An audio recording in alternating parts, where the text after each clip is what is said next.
Are you or your partner fearful of getting too close emotionally? Do you worry that your partner is clingy and asking too much of you? Understanding your attachment style can be a game changer in your relationship. So let's dive into it.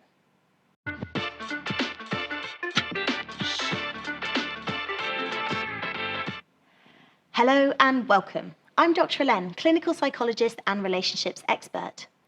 Today we're talking about attachment styles, specifically focusing on the avoidant attachment style and how it can impact your sex life. Attachment styles are patterns of how we connect with others, formed early in life through our interactions with caregivers. Psychologists Mary Ainsworth and John Bowlby were pioneers in this field, identifying 4 main attachment styles: secure, anxious, avoidant, and disorganized. People with an avoidant attachment style often value independence and self-reliance. They may find it hard to form close, intimate relationships and can appear emotionally distant or dismissive. This attachment style develops when caregivers are consistently emotionally unavailable or unresponsive to a child's needs, leading the child to learn that relying on others is a waste of time. Now, let's talk about the 5 main problems with an avoidant attachment style, particularly in the context of intimate relationships. 1. Emotional distance.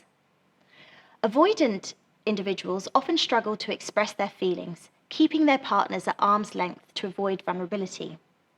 They may separate sex from emotional intimacy, engaging in physical acts without allowing themselves to get emotionally connected. This can lead to feelings of emptiness and dissatisfaction for both parties. 2. Performance over pleasure. Those with an avoidant attachment style may focus on sexual performance rather than emotional connection, treating sex as a task rather than a shared experience. This focus on performance can detract from mutual pleasure and connection. 3. Self-reliance.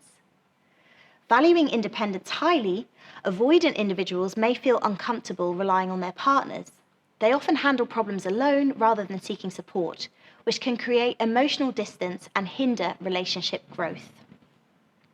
4. Fear of intimacy. Deep emotional or physical intimacy can feel overwhelming, causing avoidant individuals to withdraw when their partner seeks closeness. This fear of intimacy can also prompt some people to have a string of casual hookups to prevent the development of deeper, more meaningful connections. 5. Difficulty with emotional expression.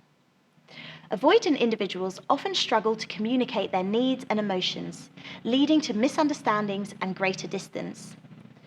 Their avoidance of vulnerability shields them from feeling exposed or dependent, but this triggers a cycle of closeness and withdrawal in the relationship, otherwise known as the avoidant trap.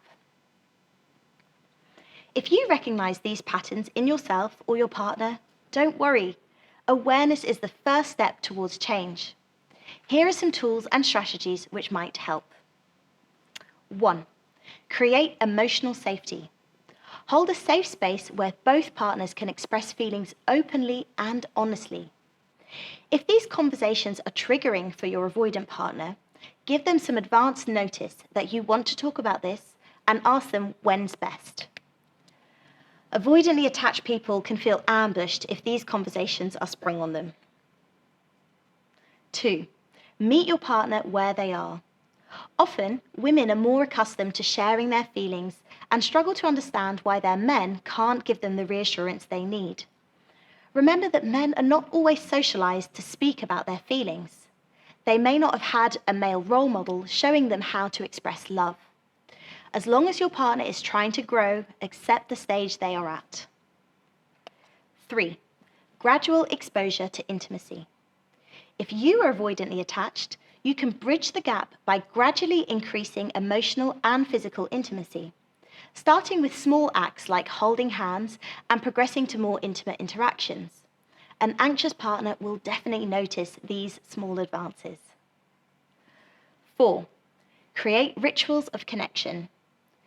If you're avoidant, it will be all too easy to prioritize work, family, friends, self-care, and everything else above your relationship.